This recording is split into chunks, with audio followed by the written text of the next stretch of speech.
වැටකුළු කිරිට උයා ගන්නකොට පරිප්පු චුට්ටකුත් එකතු කරගෙන උයා ගන්න හැටි තමයි කියලා දෙන්නේ අද.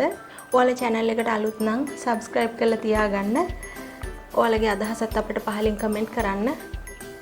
එහෙනම් අපි වීඩියෝ එකට ගිහිල්ලා බලමු කොහොමද හදාගන්නේ කියලා. මේ වැටකුළු මාළුව හදාගන්න අපිට ඕන වෙනවා මේ විදියට කපාගත්ත වැටකුළු ගෙඩියක්. මම පොඩි ගෙඩියක් තමයි අරන් තියෙන්නේ. ඊට පස්සේ පරිප්පු මිටවල් 3ක් විතර අරන් තියෙනවා හොදලා. මේ තියෙන උකු පොල් කිරි, උළුහාල් 3-5 කුඩු චුට්ටක්, කහ කුඩු චුට්ටක්, රස අනුව ලුණු. ඊට පස්සේ කරපිංච, ලුණු, අමු මිරිස්, ඇඹුල් හැටියට මම තක්කාලි ගෙඩියක් තමයි කපලා අරන් තියෙන්නේ පොඩිවට. ඔයාලා සීමලා බිකක් ගොරක කෑල්ලක් දානවා නම් කමක් නැහැ. අපි දැන් ඉස්සෙල්ලම මේ ඇතිලියට පරිප්පු ටික දාගමු.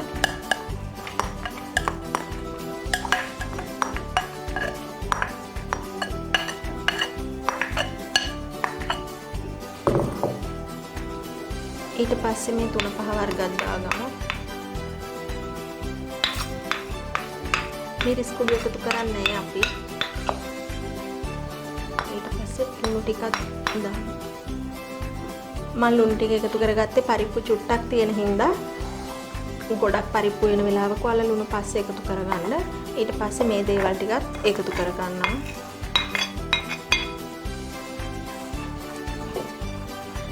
දැන් අපි මේ විදියටම ලිපේ තියෙනවා විනාඩි 2-3ක් විතර ලිපේ තියෙනවා. මේ තියෙන වැටකුළු ගෙඩියේ තියෙන ඉස්ම තක්කාලි වල තියෙන ඉස්මෙන් පොඩ්ඩක් තැම්බෙන්න විනාඩි 2-3ක් විතර ලිපේ තියාගමු.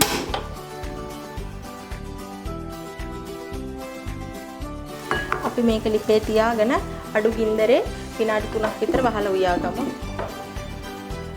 මේ විනාඩි 3කට පස්සේ අපි ඇරලා බලන්නේ ගොඩක් හරිය තැම්බිලා මේ වතුර ගතිය චුට්ටක් තියෙනවා.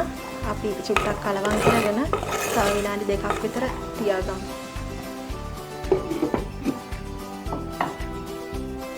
තව විනාඩි 2කට පස්සේ තමයි මේ ඇරලා බලන්නේ.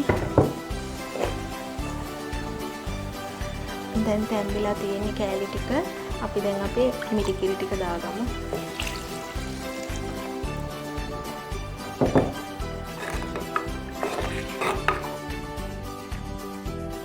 දැන් පැහැලක හැඳිකා ගමු.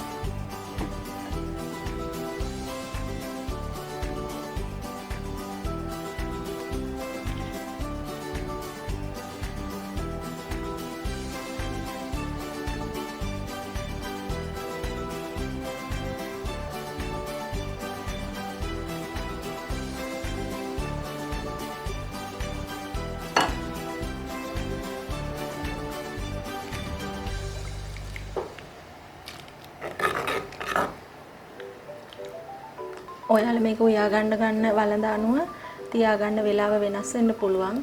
ඝන මැටි ඇතිලියක් වුණොත් තව චුට්ටක් වැඩියෙන් වෙලාව තියාගන්න. අඩු ගින්දරේ තියාගත්තාම අඩිය අල්ලන්නෙත් නැහැ.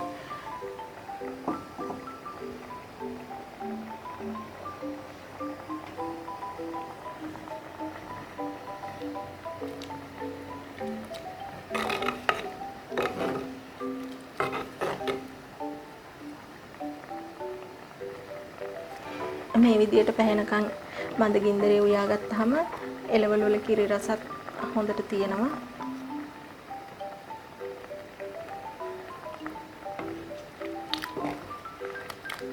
පැහිගෙන එද්දි ලුණු කොහොමද කියලා බලලා මදි නම් එකතු කරගන්න.